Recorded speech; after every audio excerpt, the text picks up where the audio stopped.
Chess is a board game for 2 players. It is played on a square board made up of 64 smaller squares with 8 squares in each row and column. Each player starts with 16 pieces, 8 pawns, 2 knights, 2 bishops, 2 rooks, 1 queen and 1 king. Let us know the moves of these pawns. Pawns.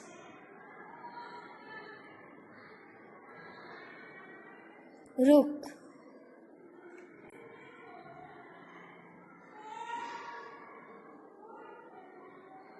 Bishop.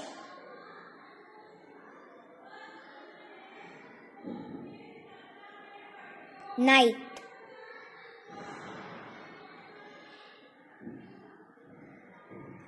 Queen.